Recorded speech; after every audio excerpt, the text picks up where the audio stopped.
Сәлеметсіздер ме құрметті оқушылар, айнымалысы модуль таңбасының ішінде берілген бір айнымалысы бар сызықтық теңдеулер тақырыбын бірге қарастырайық. Теңдеулерді шешкен кезде модульдің негізгі формуласын қолданамыз. Яғни модульдің ішіндегі А бізде екі шешімі бар. Біріншісі, модульдің ішінен А шығады, егер А үлкен немесе тең нөлге болған кезде. Екінші шешімі минус А. Егер бізде А кіші нөлден болса. Осы формуланы қолданып біз теңдеулерді шығарамыз. Және де осы модульдің қасиеттері де пайдаланылады. Бірінші қасиеті, бізде модульдің ішінен әрқашан оң сан шығады. Екінші, минус А модульдің ішінде ол бізде Аға тең, яғни біріншіден шығады.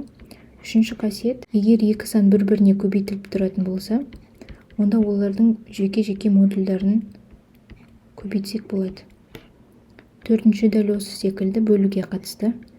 А бөлінген Б модульдің ішінде болса, онда оларды жеке-жеке модулімен жазып бөлсек болады. Бесінші қасиет, модульдің ішінде тұрған санның квадраты, ол бізде әрқашан оң сан болады. Сол себептен оны бірден А деп жазсақ болады екен. Мысал,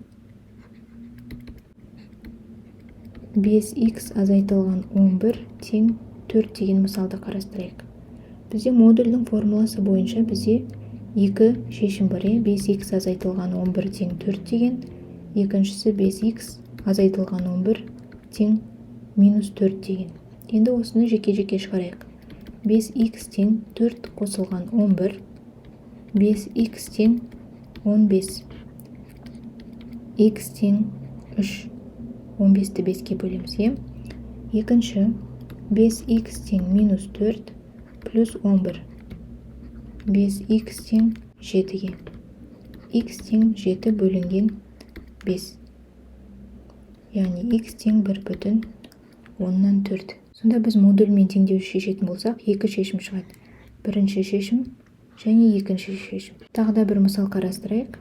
Мысалы, бізде х қосылған 6 тең минус 3 болсын.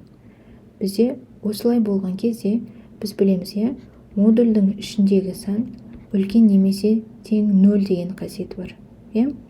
Осы жерден біз не істейміз? Мына жердегі минус 3 0-ден кіші болып тұр. Олай болса, біз егер теңдіктің екінші жағында минус болса, біз бірден теңдеудің шешімі жоқ деп айтамыз. Тағы бір мысал қарастырайық.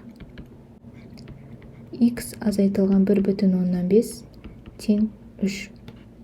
Бізде екі шешімі бар. Х азайтылған 1,5 тең 3-ке, х азайтылған 1,5 тең минус 3-ке. Х тең 3 қосылған 1,5 болады. Х тең 4,5. Екінші, х тең минус 3 қосылған 1,5, х тең минус 1,5. Сонда бізде екі шешім болады екен осындай.